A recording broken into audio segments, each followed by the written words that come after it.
Madam President, there's 16 million veterans in our country.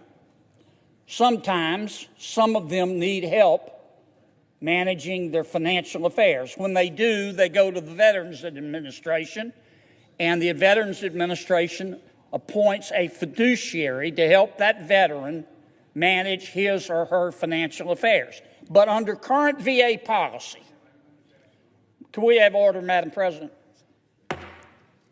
Under current VA policy, get this, under current VA policy, if a veteran who defended this country has to go to the VA and ask for help managing his or her financial affairs, the VA automatically reports that veteran to the FBI's National Instant Criminal Background Check System, we call it NICS, and that veteran loses his firearm.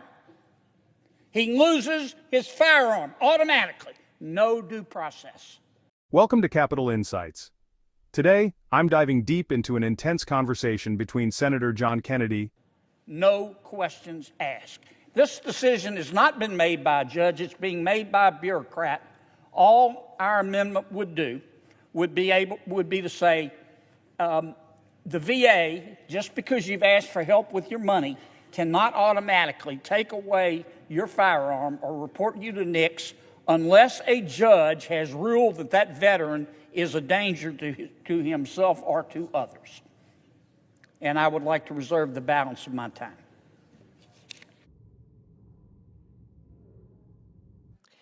The junior senator from Connecticut.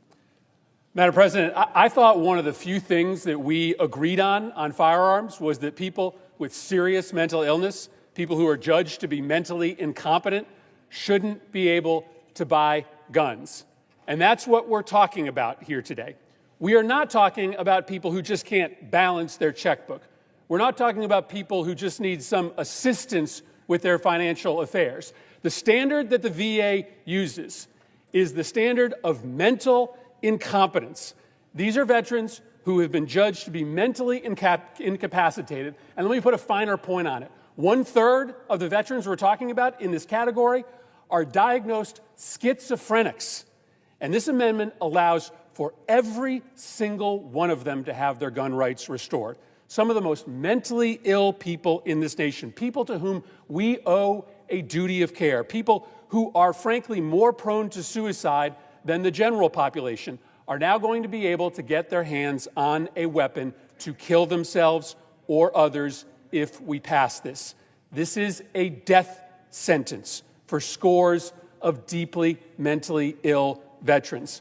What it does not do is set up some process by which to have a court judge whether or not they should own a gun. In fact, there is no current cause of action for that to occur. And we didn't have to be at this point where our only choice is to restore gun rights even to actively suicidal veterans. We made an offer to sit down and try to work out a compromise, a better appeals process, a mechanism for these veterans to go to court. But that did not happen. That offer was not accepted. And so instead, Madam President, we are voting on an amendment that gives gun rights back to every single seriously mentally ill veteran who've been judged to be mentally incompetent, even those that are actively suicidal. That is a death sentence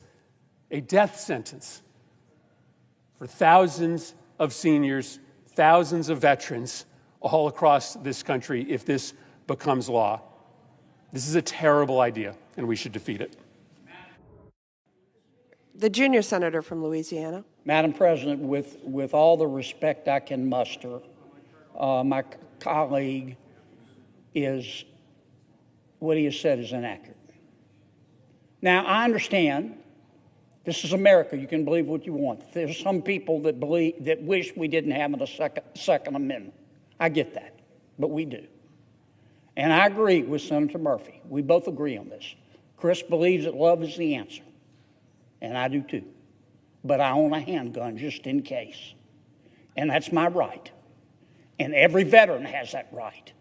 And we shouldn't take away a person's gun without a judge, not a bureaucrat at the VA, ruling that person mentally incompetent.